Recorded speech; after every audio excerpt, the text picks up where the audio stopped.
एक बार फिर से लंबे समय के बाद आप लोगों के साथ मिलने का, संगति करने का प्रभु ने अवसर दिया और प्रभु ने हम में से हर एक के जीवन के संग अद्भुत कार्य किया है और आज हम सब उसके उन कार्यों के गवाह हैं जो प्रभु हमारे जीवन में हर दिन हर वक्त करते हैं। तो प्रभु की स्तुति हो। हम लोग इस समय आगे प्रभु के वचनों में से कुछ बातों को देखेंगे और बहुत ही साधारण कुछ बातों को मैं बताना चाहूंगा। हम अपने जीवन में प्रभु की सेवा करते हुए, प्रभु के साथ चलते हुए बहुत ऐसे पलों से, ऐसे अनुभवों से, ऐसे क्षणों से हम गुजरते हैं जहां पर हम परमेश्वर की उपस्थिति का और उसके अद्भुत कार्यों का हम अनुभव करते हैं, देखते हैं, जानते हैं, समझते हैं। बाइबल में कई ऐसे जगह हैं जहां पर परमेश्वर के लोगों ने भी परमेश्वर की अद्भुत उपस्थिति को महसूस किया है और परमेश्वर कार्यों को देखा है। उसमें बहुत सी ऐसी बातें हैं जो एक मनुष्य को, एक विश्वासी को, एक व्यक्ति को कुछ करने को प्रेरित करता है। हम अपने जीवन में परमेश्वर की बातों का बहुत महत्व देते हैं और इसीलिए हम आज परमेश्वर के करीब में आते भी हैं और परमेश्वर के करीब आकर हम कई ऐसी चीज हैं जो हम करना चाहते हैं, कई ऐसी चीज हैं जो हम पाना चाहते हैं, परंतु कई बार हम में से हर एक के जीवन में ऐसा भी देखने को मिला है और मिलता है कि कई बार हम उन चीजों को पाते हैं और कई बार नहीं भी पाते हैं। कई बार हम बहुत लंबे समय तक किसी चीज की उम्मीद परमेश्वर से लगाए रहते हैं और कई बार ऐसा होता है कि बहुत लंबे समय के बाद हमें उन चीजों को जिसकी हम उम्मीद लगाए रहते हैं हम प्राप्त करते हैं। आज के इस सुबह की आराधना में मैं जो विषय रखना चाहूंगा वो आराधना से संबंधित ही है। कई बार हम लोग आराधना के महत्व को, आराधना के कीमत को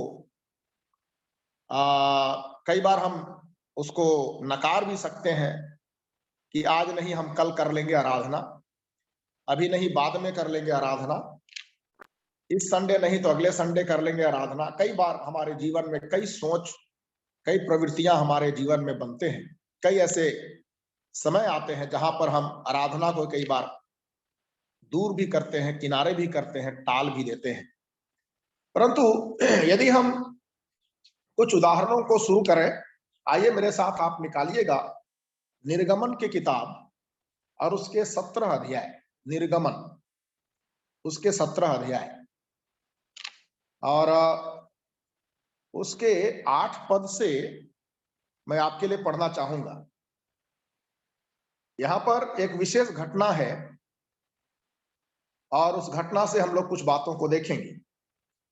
यहां पर लिखता है, अमालेकी आकर रपीदीम में इसराइलियों से लड़ने लगे। तब मूसा ने यहोशू से कहा, हमारे लिए कई पुरुषों को चुनकर छांट ले और बाहर जाकर अमालेकियों से लड़, और मैं कल परमेश्वर की लाठी हाथ में लिए हुए पहाड़ी की चोटी पर खड़ा रहूंगा। मूसा की इस आज्ञा के अनुसार यहोशू अमालेकियों से लड़ने लगा और मूसा, हारून और हूर पहाड़ी की चोटी पर चढ़ गए। जब तक मूसा अपना हाथ उठाए रहता था तब तक तो इसराइल प्रबल होता था, परंतु जब जब वह उसे नीचे करता तब तब अमालेक प्रबल होता था। पर जब मूसा के हाथ भर गए तब उन्होंने एक पत्थर लेकर मूसा के नीचे रख दिया और वह उस पर बैठ गया और हारून और हूर एक एक अलग में उसके हाथों को संभालते रहे और उसके हाथ सूर्यास्त तक स्थिर रहे। और यहोशू ने अनुचरों और अमालेकियों को तलवार के बल से हरा दिया। हम यहाँ पर इस घटना को देखते हैं। यहोशू अमालेकियों से युद्ध करने को जाता है, लेकिन यहाँ पर मूसा पहाड़ी की चोटी पर चढ़कर क्या करता है? लिखा है अपने दोनों हाथों को उठाए रहता है। लेकिन जब उसका हाथ भर जाता है तब उसके साथ हारून और हूर गए हुए हैं, वे अपने हाथ से मूसा के हाथ को उठाए रहने में मदद करते हैं।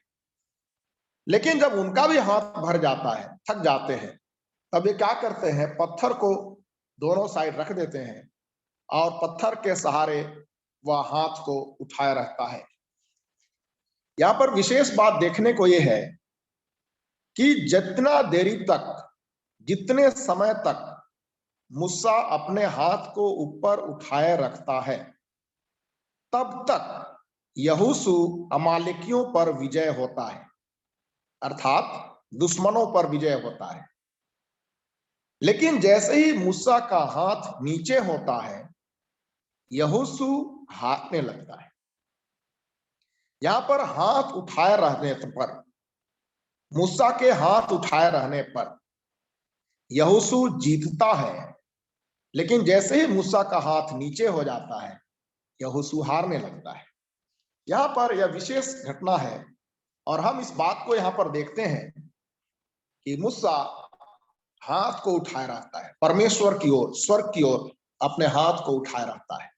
और हाथ उठाने के विषय में हम यहाँ पर देख रहे हैं कि हाथ उठाना कहीं ना कहीं ये परमेश्वर की आराधना। यहाँ पर लिखा नहीं है कि वो कुछ गीत गा रहे हैं या प्रार्थना कर रहे हैं या स्तुति कर रहे हैं, ऐसा कुछ नहीं लिखा है, परंतु हाथ उठाए हुए हैं ऐसा लिखा है।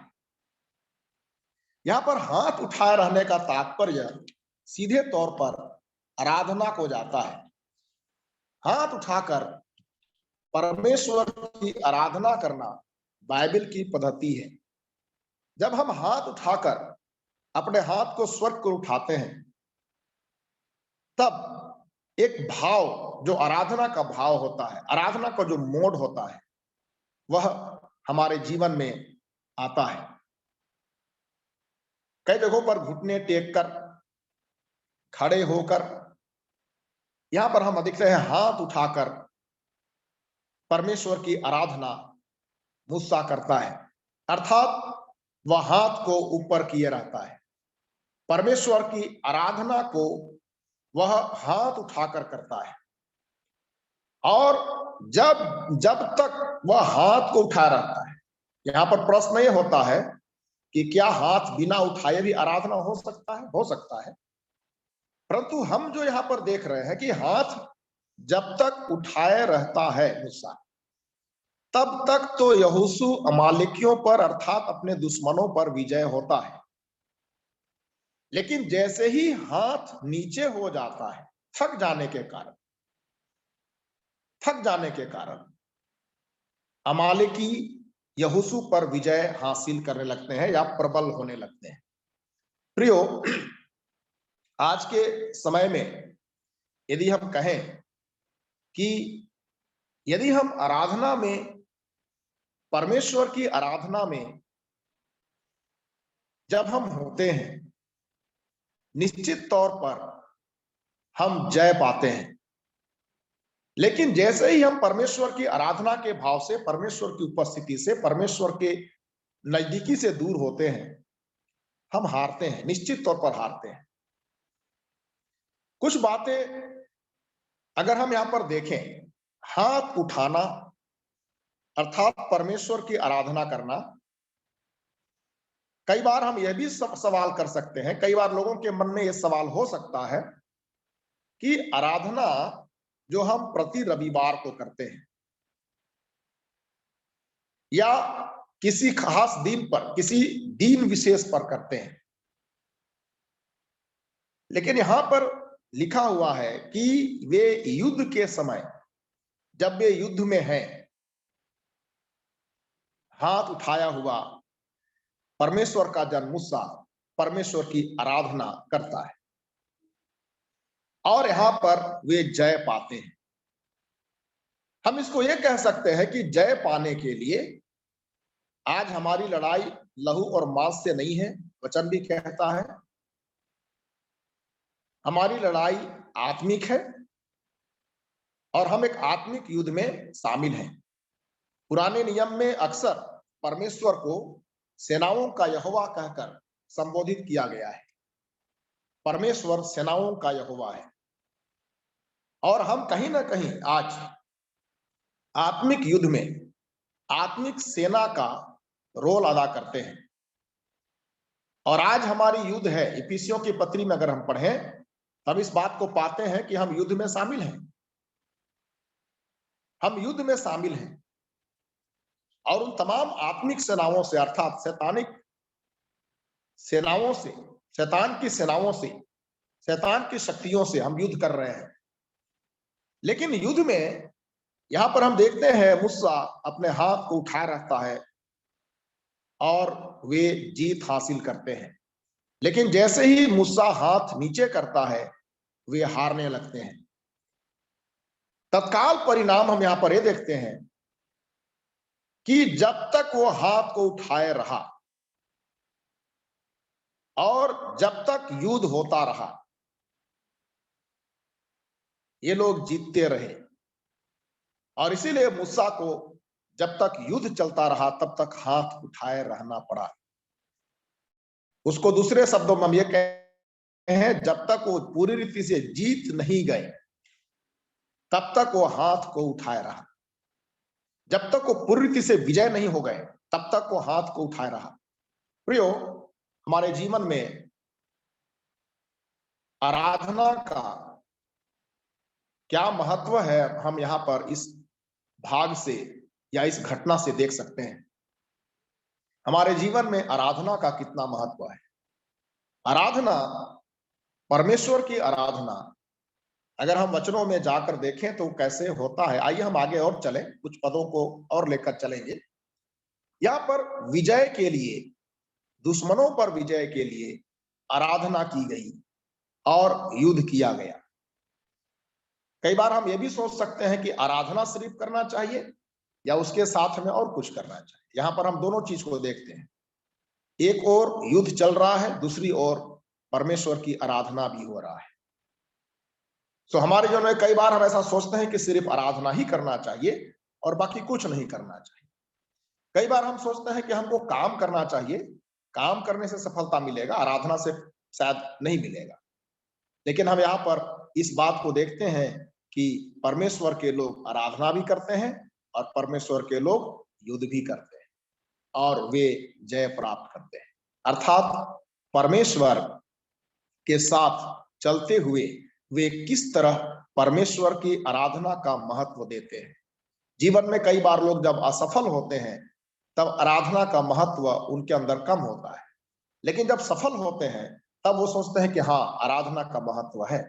प्रियो, सफल होने के लिए हमको सबसे पहले यहाँ पर जैसा हम देखते हैं कि वे आराधना को महत्व देते हैं। आइए कुछ बातों को और देखें। यहाँ पर वे विजय होते हैं। आखिरी में सारांश में लोग कुछ बातों को और देखेंगे।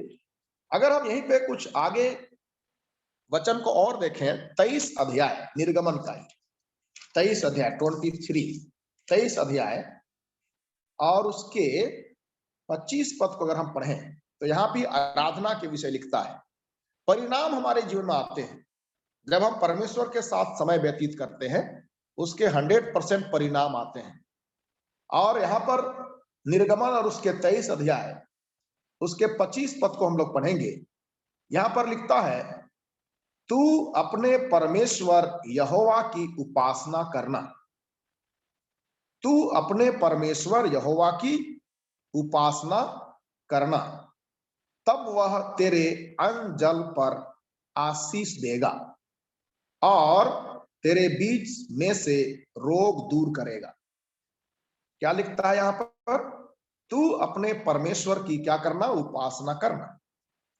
यहाँ पर परमेश्वर अपने लोगों को यह कहता है कि तू अपने परमेश्वर की उपासना करना। परमेश्वर का वचन कहता है तू अपने परमेश्वर की क्या करना?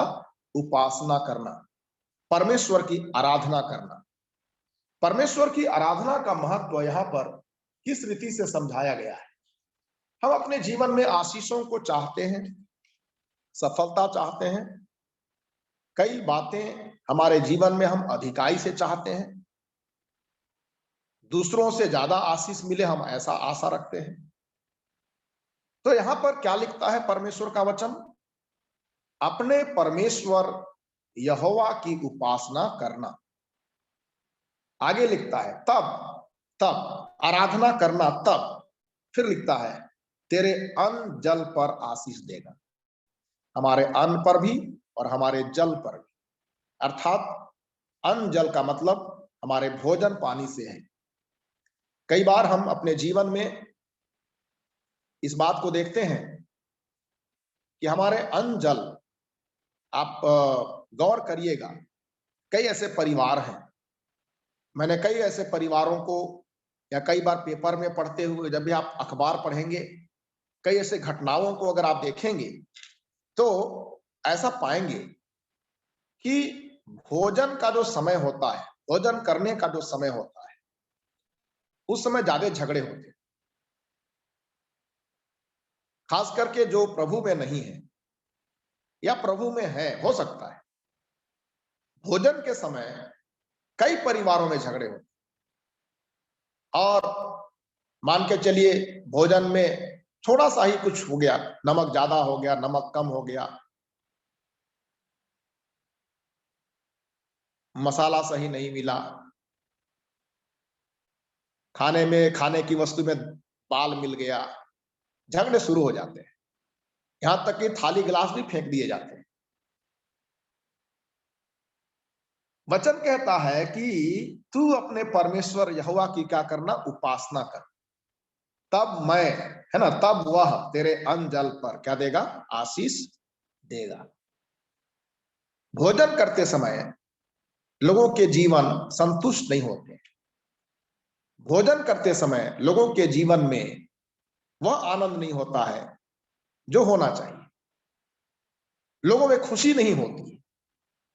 अतः इससे यह कहा जा सकता है कि जो हम भोजन करते हैं, क्या उसमें आशीष है? परमेश्वर बोलता है तू मेरी उपासना करना, तब मैं तेरे अन्न जल पर क्या करूंगा? आशीष दूंगा। इसका मतलब यह नहीं है कि चावल दाल का ढेर लग जाए तो ही भोजन अच्छा होगा, ऐसा नहीं है। भोजन करने के समय की बात कही गई। वचन में लिखा है कि प्रेम वाले घर में साग पात ही अच्छा लगता है। साग पात भी हो तो बहुत अच्छा लगता है। अर्थात जहां परमेश्वर की उपस्थिति है वहां भले साग पात हो। इधर सरगुजा में हमारे इधर पेच भात बोलते हैं। पेच भात मतलब लकड़ा का पेच और भात, तो पेच भात भी अगर हो वह बहुत ही आनंद होता है। तो अन्न जल पर आशीष का मतलब चावल दाल का ढेर नहीं। भोजन करते समय जो भी भोजन वस्तु है उसमें आशीष होना चाहिए, और उसके भोजन के, उस भोजन के खाने का आनंद लेना चाहिए, चाहे भोजन कैसा भी हो। अगर हमारे उस भोजन में परमेश्वर की आशीष है तो वह भोजन हम आनंद से करेंगे।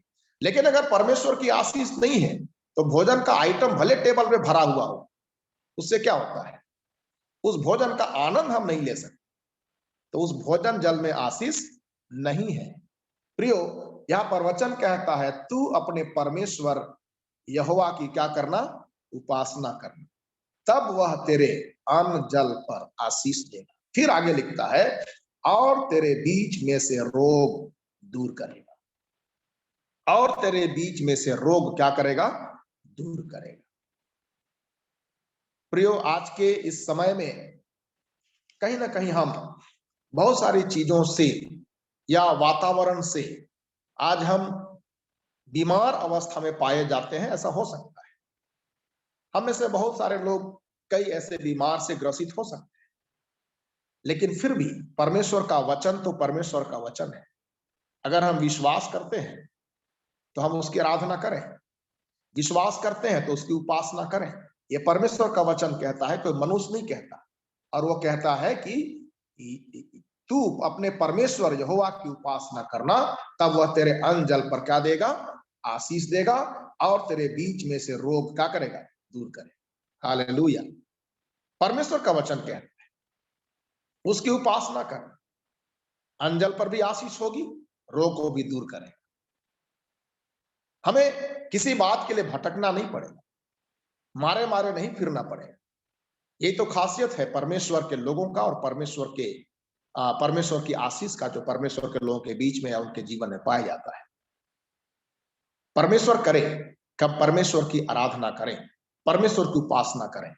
ऐसा करने से हमारे जीवन में जो परिणाम आएंगे, वो परिणाम क्या होंगे? हमारे अन्न जल पर आशीष होगा और हमारे बीच में से रोग भी दूर किए जाएंगे। आगे वचन, एक वचन और पढ़े, जाना पहचाना वचन, वो है यूहन्ना रचित सुसमाचार, उसके 4 अध्याय का, जिसको हम अक्सर बोलते हैं, पढ़ते हैं, जानते हैं। बहुत पुराना ऐसा लगता है कि बहुत हम पहले से इसको जानते हैं, फिर मैं पढ़ना चाहूंगा। यूहन्ना 4 अध्याय का 23-24 पद लिखता है, परंतु वह समय आता है, वरन अब भी है, जिसमें सच्चे भक्त पिता की आराधना आत्मा और सच्चाई से करेंगे, क्योंकि पिता अपने लिए ऐसे ही उपासकों को, ऐसे ही आराधकों को ढूंढता है। परमेश्वर आत्मा है और अवश्य है कि उसकी आराधना करने वाले आत्मा और सच्चाई से आराधना करें। यहां पर हम पढ़ते हैं कि वह समय आता है, वरन अब भी है, जिसमें सच्चे भक्त, यहां पर जो शब्द आया है सच्चे भक्त, प्रियो, भक्त 2 तरह से हो सकते हैं, सच्चे भी हो सकते हैं और सच्चे नहीं भी हो सकते। याद रखिएगा इस बात को। बहुत सारे लोग आजकल आते हैं और अपने आप को भक्त भी कहते हैं, लेकिन कुछ समय के बाद पता चलता है कि वे कुछ अलग भक्त होते हैं। वे कई बार कई चीजों के भक्त हो सकते हैं। परमेश्वर का नाम लेने से या परमेश्वर पर विश्वास करने से अगर वो सच्चा भक्त बन गया, ऐसा नहीं कहा जा सकता है। सच्चे भक्त क्या होंगे? परमेश्वर की आराधना करें। सबसे पहला जो पहचान होगा, सच्चे भक्त क्या करेंगे? परमेश्वर की आराधना करेंगे। बहुत सारे लोग इन दिनों में घूमते फिरते आपको मिलेंगे जो परमेश्वर के भक्त हैं ऐसा कहते हैं, लेकिन उनके जीवन में परमेश्वर की आराधना, परमेश्वर के कार्य शैली, परमेश्वर का जीवन शैली उनके जीवन में प्रकट नहीं होता। यहाँ पर लिखता है, परंतु वह समय आता है, वरन अब भी है, जिसमें सच्चे भक्त पिता की आराधना आत्मा और सच्चाई से करेंगे। सबको भक्त, यहाँ पर सभी भक्त के विषय में नहीं कहा गया है। कौन से भक्त के विषय में कहा गया है? सच्चे भक्त के विषय। इसका मतलब भक्ति भी सच्चे लोग ही कर सकते हैं, सच्चे लोग ही सच्चाई से भक्ति कर सकते हैं। भक्ति में, आराधना में सच्चाई का होना जरूरी है। यहां पर लिखता है, सच्चे भक्त पिता की आराधना आत्मा और सच्चाई से करेंगे, क्योंकि पिता अपने लिए ऐसे ही आराधकों को ढूंढता है। अपने लिए। प्रियो, अगर हम परमेश्वर की सच्ची आराधना करेंगे तो हम परमेश्वर के होंगे, परमेश्वर हमें अपना कहेगा, परमेश्वर के नीज हम हो जाएंगे और परमेश्वर हमें अपना बनाएगा। हम परमेश्वर के हो जाएंगे। यहां पर हम हमेशा इस बात को देख रहे हैं शुरू से, आराधना उसका परिणाम। हमने शुरू में देखा यहोशू युद्ध कर रहा है और मूसा उसके सपोर्ट में पहाड़ की चोटी पर जाकर आराधना कर रहा है। यहां पर यहोशू का बल काम नहीं कर रहा है। काम क्या कर रहा है? मूसा की आराधना। क्योंकि जब तक मूसा हाथ उठाए रखता है यहोशू जीतता है, लेकिन जैसे ही मूसा अपने हाथ को नीचे करता है यहोशू हारता है। तो यहां पर आराधना की जीत हो रही है। आराधना के सामर्थ्य को यहां पर हम महसूस करते हैं। दूसरा हम देखते हैं कि जब हम परमेश्वर की उपासना करेंगे तो परमेश्वर हमारे भोजन जल पर, अन्न जल पर आशीष देगा और हमारे बीच में से रोग को भी क्या करेगा? दूर करेगा। अर्थात यहाँ पर दोनों चीज को हम देख रहे हैं, आराधना और परिणाम।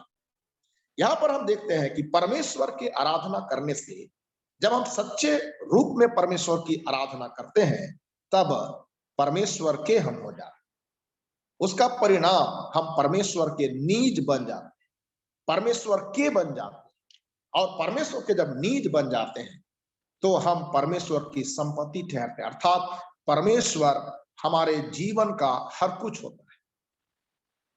आगे एक वचन और पढ़े हम लोग, प्रेरितों के काम और उसके 8 अध्याय में हम लोग आएंगे। प्रेरितों के काम और उसके 8 अध्याय, प्रेरितों के काम और उसके 8 अध्याय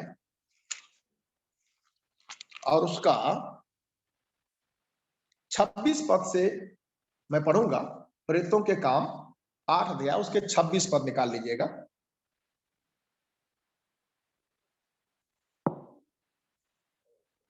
प्रेरितों के काम 8 अध्याय उसके 26 पद, यहां पर लिखा है, मार्ग में चलते चलते वे किसी जल की जगह पहुंचे। एक मिनट, मैं कुछ मिस्टेक कर रहा हूं। प्रेरितों के काम 8 अध्याय उसके 26 पद से 26 पद से यहां पर लिखा है, फिर प्रभु के एक स्वर्गदूत ने फिलिप्पुस से कहा, उठ और दक्षिण की ओर उस मार्ग पर जा जो यरूशलेम से गाजा को जाता है, यह रेगिस्तानी मार्ग है। वह उठकर चल दिया और देखो, कूश देश का एक मनुष्य आ रहा था जो खोजा और कुशियों की रानी कंदाके का मंत्री और खजांची था। आगे लिखता है, वह आराधना करने को यरूशलेम आया था। उसके बाद लिखता है, वह अपने रथ पर बैठा हुआ और यशायाह भविष्यवक्ता की पुस्तक पढ़ता हुआ लौटा जा रहा था। तब आत्मा ने फिलिप्पुस से कहा, निकट जाकर इस रथ के साथ हो ले। फिलिप्पुस उसकी ओर दौड़ा और उसे यशायाह भविष्यवक्ता की पुस्तक पढ़ते हुए सुना और पूछा, तू जो पढ़ रहा है क्या उसे समझता भी है? उसने कहा, जब तक कोई मुझे न समझाए तो मैं कैसे समझूं? और उसने फिलिप्पुस से विनती की कि वह चढ़कर उसके पास बैठे। यहां पर ये जो खोजा है, मंत्री है, वह यरूशलेम गया हुआ है। और यरूशलेम किस लिए गया हुआ है? यहां पर लिखता है कि वह आराधना करने के लिए गया हुआ है ना। अगर आप पढ़िएगा 27 पद को तो लिखता है कि वह उठकर चल दिया और देखो, कूश देश का एक मनुष्य आ रहा था जो खोजा और कुशियों की रानी कंदाके का मंत्री और खजांची था। वह आराधना करने को यरूशलेम आया था। वह आराधना करने को यरूशलेम आया था। उसका कोई और मकसद नहीं था। वह कोई और किसी काम के लिए नहीं गया था। एक ही काम के लिए गया था, वो था परमेश्वर की आराधना। और वह यरूशलेम गया था, एक जगह विशेष पर गया था। वह काफी दूर लंबी यात्रा करके गया था और वह आराधना करके वह लौट रहा था। परमेश्वर की आराधना करके लौट रहा था। देखिए, यहां पर आराधना परमेश्वर का करने के बाद या परमेश्वर की आराधना करने का परिणाम और क्या होता है। यहां पर यह व्यक्ति परमेश्वर की आराधना करने के लिए यरूशलेम तक जाता है। एक लंबी यात्रा तय करके जाता है और फिर एक लंबी यात्रा आराधना करने के बाद अपने वापसी के लिए करता है। यहां पर वो आराधना करके लौट रहा है और हम देखते हैं कि परमेश्वर का आत्मा फिलिप्पुस से बात करता है, जो यीशु मसीह का चेला है, और वह सुसमाचार सुनाने के लिए उधर गया हुआ है। यहाँ पर फिलिप्पुस से परमेश्वर का आत्मा बात करता है और क्या कहता है कि तू रथ के साथ हो ले, और वह उस रथ के साथ दौड़ता है। और वहां पर हम देखते हैं कि वह परमेश्वर के वचन को पढ़ता हुआ जा रहा है पर समझ नहीं रहा है। और यहाँ पर फिलिप्पुस जाकर उससे बात करता है और आगे पढ़िएगा तो वह सारे सुसमाचार की बातों को, यीशु मसीह के सुसमाचार की बातों को वह समझाता है। और वहां पर ऐसा भी वक्त आता है, यदि आप 36 पद को पढ़ें तो लिखता है, मार्ग में चलते चलते वे किसी जल की जगह पहुंचे। तब खोजे ने कहा, देख यहाँ जल है, अब मुझे बपतिस्मा लेने में क्या रोक है। यहाँ पर कुछ दूर तक चलते चलते, बात करते करते, समझाते समझाते, सुसमाचार सुनाते हुए फिलिपुस उस खोजा को ले चलता है और एक जगह ऐसा पहुंचता है जहां पर जल है। तब वहां पर खुद वह खोजा मंत्री बोलता है कि देख यहाँ पर तो जल है, अब मुझे बपतिस्मा लेने में क्या रोक है। यहाँ पर कुछ खास बात हुआ है प्रियो, अगर हम आगे थोड़ा सा और पढ़ें 37 पद में, फिलिपुस ने कहा यदि तू सारे मन से विश्वास करता है तो ले सकता है। उसने उत्तर दिया मैं विश्वास करता हूँ यीशु मसीह परमेश्वर का पुत्र है। तब उसने रथ खड़ा करने की आज्ञा दी और फिलिपुस और खोजा दोनों जल में उतर पड़े और उसने खोजा को बपतिस्मा दिया। अब यहाँ पर बपतिस्मा भी हो जाता है। देखिए आराधना का क्या परिणाम आता है। कई बार हम सोचते हैं कि आराधना तो हम करते ही हैं अपने स्तर से अपने हिसाब से, लेकिन कई बार हम आराधना में कई हिस्सा देखते हैं। बाइबल में अगर आराधना के विषय में और जाए तो कई भाग या कई उसमें तौर तरीके दिए गए हैं। कई बार ऐसा लिखता है कि हम अपने रूम में अपने कमरे में बंद होकर अकेले आराधना प्रार्थना कर सकते हैं। कई बार ऐसा लिखता है कि हमको एक साथ मिलकर आराधना करने की बात कही गई है। अर्थात परमेश्वर की आराधना, यहाँ पर जो व्यक्ति लंबी यात्रा करके करके आता है, हम आराधना का परिणाम को भी देख रहे हैं कि आराधना का परिणाम क्या होता है। यहाँ पर आराधना का परिणाम यह होता है कि फिलिपुस से परमेश्वर बात करता है। ये व्यक्ति सच्चे मन से आराधना करने के लिए यरूशलेम गया हुआ है, अब इसको उद्धार की आवश्यकता है, तू जा उससे बातचीत कर। और वहां पर फिलिपुस पहुंचता है और सुसमाचार यीशु मसीह का सुनाता है और खोजा बपतिस्मा लेता है। अब देखिएगा आगे क्या लिखता है।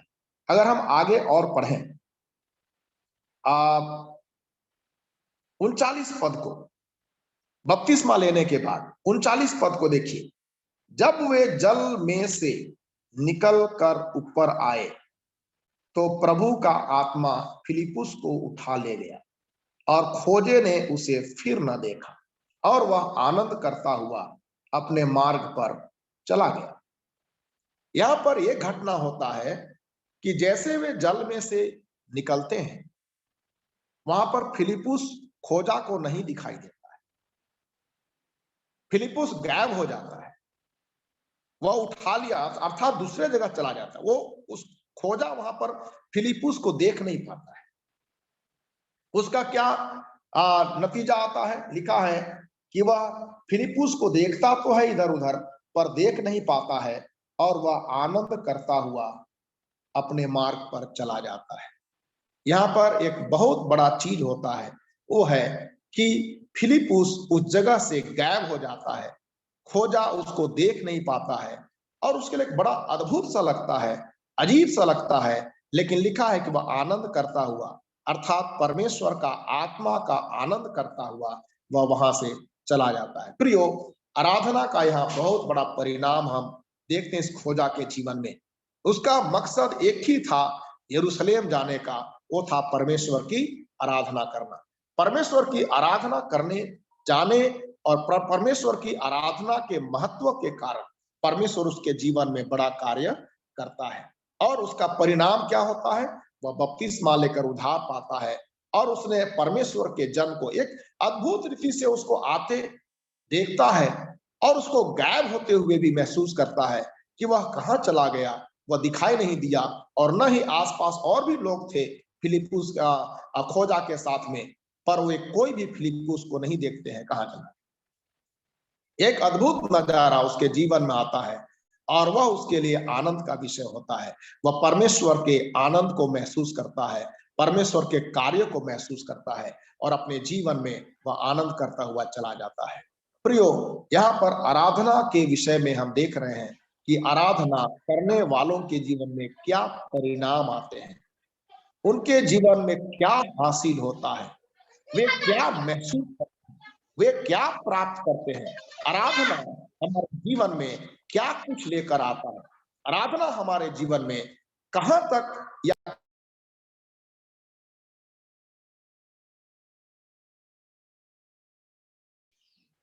सॉरी, माइक बंद हो गया आपका गलती से।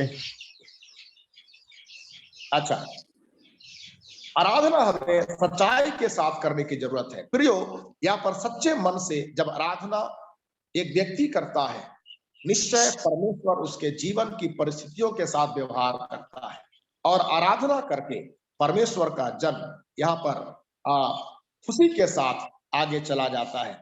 आइए एक वचन और पढ़ें और मैं जल्दी समाप्त करूंगा, ज्यादा समय आपका नहीं लूंगा। एक वचन और पढ़ें मेरे साथ। प्रेतों के काम और उसके 16 अध्याय। प्रेतों के काम उसके 16 अध्याय। हम यहाँ पर उस घटना को जानते हैं। हम यहाँ पर इस घटना को जानते हैं। यहाँ पर घटना ये होता है कि पौलुस और सिलास बंदी गृह में डाल दिए जाते हैं और यहाँ पर बंदी गृह में है। अगर इस घटना को पढ़ें, मैं 25 पद से पढ़ना चाहूंगा।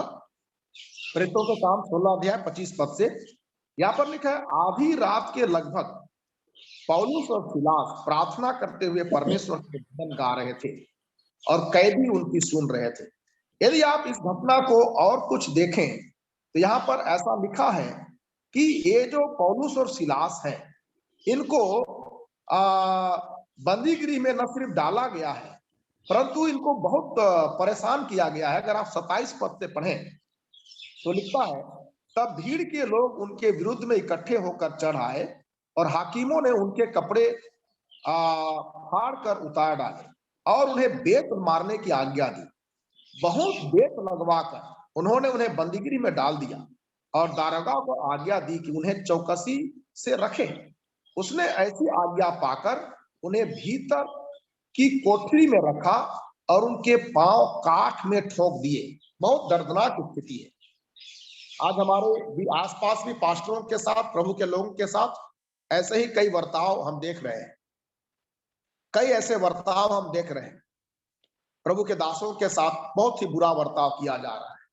अगर यहाँ पर हम इस घटना को देखें तो यहाँ पर पौलुस और सिलास न सिर्फ बंदीगृह में है परंतु लकड़ी अर्थात काठ से उनके पांवों को ठोक दिया गया है, केवल ऐसा कि वो भागने ना पाए। लेकिन आप अगर यहाँ पर देखें तो आधी रात के लगभग पौलुस और सिलास प्रार्थना करते हुए परमेश्वर के भजन गा रहे, लिखा है। परमेश्वर के भजन गाने का मतलब सीधा तात्पर्य आराधना से जाता है। यहाँ पर ये प्रार्थना करते हुए आराधना कर रहे हैं, भजन गा रहे हैं और कैदी उनकी क्या कर रहे हैं, सुन रहे हैं। देखिए, हम इसको कितने बार पढ़े होंगे, कितने बार इसको हम जानते हैं, कितने बार इस वचन को पढ़े हैं, लेकिन यहाँ पर परिणाम को यदि हम जाएंगे, यहाँ पर आधी रात के लगभग वे आराधना कर रहे हैं। ऐसा क्यों? इसलिए क्योंकि वे उसी नाम से बंदीगृह में डाले गए। आधी रात को इसलिए आराधना कर रहे हैं लोग क्योंकि अगर वे दूसरे समय करते तो शायद उनके मुंह को भी बांध दिया जाता, मुंह को भी बांध दिया जाता। ये आधी रात को यहाँ पर जो भी पहरे में है, सिपाही होंगे चाहे दारोगा होंगे, सब के सब सो गए हैं। जब ये सो गए हैं तब ये उस कष्ट के समय भी परमेश्वर की क्या कर रहे हैं, आराधना कर रहे हैं। जहां तक इनके पांव भी काठ में ठोक दिए गए, इतने कष्ट परिस्थिति में भी वो क्या कर रहे हैं, परमेश्वर की आराधना कर रहे हैं। और ये परमेश्वर की जब आराधना कर रहे हैं तो कैदी भी उनकी क्या कर रहे हैं, सुन रहे हैं। अब यहाँ पर 26 पद में आएंगे, इतने में एकाएक बड़ा भूकंप आया, यहां तक कि बंदीगृह की नींव हिल गई और तुरंत सब द्वार खुल गए और सबके बंधन खुल पड़े। देखिए, यह है आराधना। कई बार हम आराधना को सोच सकते हैं कि अरे चलो आराधना तो करना है, जैसे हमने पढ़ा कि हमको सच्चे मन से, सच्चे भाव से परमेश्वर की आराधना करना होगा। कई बार हमारे जो परिणाम नहीं आने का कारण कहीं ना कहीं हमारे आराधना की कमी या आराधना में जो हमारे अंदर सच्चाई होनी चाहिए कई बार नहीं होता है। हम मसीही होने के नाते आराधना में शामिल होते हैं, आराधना नहीं करते। हम कई बार आराधना देखते हैं, बहुत सारे लोगों को देखा गया है कि आराधना में शामिल तो हैं पर वे आराधना कर नहीं रहे हैं, आराधना देख रहे हैं। तो आराधना करने वालों को आशीष मिलती है, आराधना देखने वालों को आशीष नहीं मिलती है। हम आराधना करने वाले परमेश्वर के आराधक जब तक नहीं बनेंगे, हमारे जीवन में उस आराधना का परिणाम भी देखने को नहीं मिले। यहाँ पर परमेश्वर के लोग उतने कष्ट में होकर भी वे परमेश्वर की क्या कर रहे हैं? आराधना कर रहे हैं। परिणाम क्या होता है? उनके सारे बंधन खुल जाते हैं। न सिर्फ उनके बंधन खुलते हैं, परंतु जितने कैदी वहां पर हैं उन सब के भी बंधन खुल जाते हैं। उसके आगे और भी परिणाम क्या आते हैं? 27 पद में पढ़िएगा तो लिखा है, दारोगा जाग उठा और बंदीगृह के द्वार खुले देखकर समझा कि कैदी भाग गए हैं। अतः उसने तलवार खींचकर अपने आप को मार डालना चाहा, परंतु पौलुस ने ऊंचे शब्द से पुकार कर कहा, अपने आप को कुछ हानि न पहुंचा, क्योंकि हम सब यही हैं। आगे लिखता है, तब वह दिया मंगवाकर भीतर लपका और कांपता हुआ पौलुस और सिलास के आगे गिरा और उन्हें बाहर लाकर कहा, हे सज्जनों, उद्धार पाने के लिए मैं क्या करूं? उन्होंने प्रभु यीशु मसीह पर विश्वास उन्होंने कहा, प्रभु यीशु मसीह पर विश्वास कर तो तू और तेरा घराना उद्धार पाएगा। हम जानते हैं इस परिणाम। आगे वह पूरा दरोगा घराना समेत उद्धार पाता है। प्रियो, आराधना का क्या महत्व है, आराधना का क्या प्रभाव है, यहां पर हम देखते हैं। हमारे जीवन की आराधना, हमारे जीवन के आराधना का जो पल है, समय है, वह कभी बेकार नहीं जाता है। याद रखिए, यदि हम परमेश्वर की आराधना करते हैं और सच्चे मन से करते हैं तो परमेश्वर की आराधना का बहुत बड़ा परिणाम हमारे जीवन में देखने को मिलता है। प्रियो, यहाँ पर आराधना बहुत ही सरल तरीके से किया गया है, कोई बहुत बड़ा ताम झाम के साथ नहीं किया है। कई बार हम क्या सोचते हैं, आजकल की स्थिति ऐसी है कि आराधना में बहुत कुछ ताम झाम होना चाहिए तो आराधना होता है। अगर ताम झाम ना हो तो आराधना फीका हो जाता है। ऐसा हमेशा देखने को मिलता है। आज आराधना के शैली बदल गए हैं। आज आराधना किसी खास चीज पर आधारित हो गया है। जैसे वाद्य यंत्र होना ही चाहिए, अगर नहीं है तो आराधना नहीं होगा। वाद्य यंत्र से आराधना नहीं होता है, आराधना सच्चे दिल से होता है। यहाँ पर परमेश्वर के जन कोई वाद्य यंत्र नहीं बजाते। आज के माहौल में जरूर उसकी आवश्यकता है, गिटार बजना चाहिए, हारमोनियम बजना चाहिए, तबला बजना चाहिए, ढोलक बजना चाहिए, सब कुछ बजना चाहिए। आज के परिस्थिति में इसकी आवश्यकता हम महसूस करते हैं, परंतु इस बात को याद रखिएगा, परिणाम आने वाले आराधना यदि हम नहीं करेंगे तो परिणाम नहीं आए। अच्छे बजाए जा सकते हैं, अच्छे गाए जा सकते हैं, अच्छे डांस किए जा सकते हैं, सब कुछ किए जा सकते हैं, लेकिन अगर परिणाम नहीं आ रहा है, इसका मतलब कहीं ना कहीं हमारे आराधना में कमी रह गई। अच्छे बजा देने से, अच्छे गा देने से आराधना हो गया या हमारे आराधना कंप्लीट हो गए, ये नहीं कहा जा सकता है। परिणाम कहां पर है? क्या हमारे आराधना के परिणाम आए? क्या हमारे आराधना के परिणाम हमने महसूस किया? अगर नहीं किया तो हमारे आराधना में परिणाम लाने वाली आराधना को करने के लिए हमें सच्चे मन से, सच्चे भक्ति की आवश्यकता होगी। तब हम अपने जीवन में उस आराधना का परिणाम देखें। अगर परिणाम नहीं आया तो आराधना का भी कोई अर्थ नहीं हुआ, क्योंकि वो आराधना ग्रहण नहीं की गई। प्रियो, हमारे आराधना ग्रहण योग्य होना चाहिए। हमारे आराधना परमेश्वर तक पहुंचने वाली होनी चाहिए। आज हमें सच्चे मन से, चाहे समय थोड़ा हो या समय ज्यादा हो, वो मायने नहीं रखता, आराधना परिणाम लाने वाली होनी चाहिए। आइए हम इस समय प्रार्थना में जाएंगे और मैं समझता हूं कि ज्यादा समय न लेते हुए मैं आगे प्रभु के दास को समय दूं और हम प्रार्थना करते हुए परमेश्वर की सच्ची आराधना के लिए अपने आप को तैयार करें। वह बादलों में आने वाला है और हमारी आराधना, हमारी भक्ति, हमारे जीवन उस आराधना में कितना तक पहुंचा है, हम उस आराधना के भाव में या उस आराधना के परमेश्वर को, उस आराधना की गहराई में हम कहां तक पहुंच पाए हैं। हमारी आराधना क्या किसी खास व्यक्ति विशेष पर अटका हुआ है कि वही व्यक्ति होगा, वही व्यक्ति आराधना कराएगा तो अच्छे आराधना हम करेंगे, नहीं तो नहीं करेंगे? ऐसे आराधना होगा, इस तौर तरीके से आराधना होगा तो हमारी आराधना अच्छी होगी। मन की संतुष्टि आराधना नहीं है। आराधना दिल की गहराई से होनी चाहिए, परिणाम लाने वाला आराधना होना चाहिए। हम संतुष्टि के लिए बहुत कुछ कर सकते हैं, लेकिन परमेश्वर हमारे दिल की आराधना को ग्रहण करता है। प्रियो, आइए आप अपनी आंखों को बंद करें, हम प्रार्थना करते हुए 2 मिनट हम परमेश्वर के निकट आए और अपने जीवन को आराधना के लिए, अपने जीवन को उस सच्चे आराधना के लिए तैयार करें और कहें परमेश्वर से कि प्रभु, मेरी आराधना परिणाम लाने वाली आराधना होनी चाहिए। बरसों निकल जाएंगे, परिणाम नहीं आएगा। बरसों निकल जाएंगे, परिणाम नहीं आएगा। आप निराश हो जाएंगे, हम निराश हो जाएंगे। प्रियो, हमारी आराधना परिणाम को लाने वाली होनी चाहिए। आपके जीवन में बंधन हो सकता है, आपके जीवन में बीमारी हो सकता है, आपके जीवन में सामने रुकावट हो सकता है। क्या आप आराधना करेंगे ताकि परिणाम निकले, ताकि हमारे बंधन टूटे, ताकि हमारे रुकावटें जाती रहें? वह आराधना आज हमें चाहिए। यदि आराधना हम कर रहे हैं, बंधन नहीं टूट रहे, रुकावटें नहीं जा रही, जिंदगी की परिस्थितियां वही की वही है, हम आराधना तक तो बहुत अच्छा महसूस करते हैं, आराधना से निकलने के बाद फिर वही रोना, ये परेशानी, वो परेशानी, इधर परेशानी, उधर परेशानी, तो आराधना का परिणाम कहाँ गया?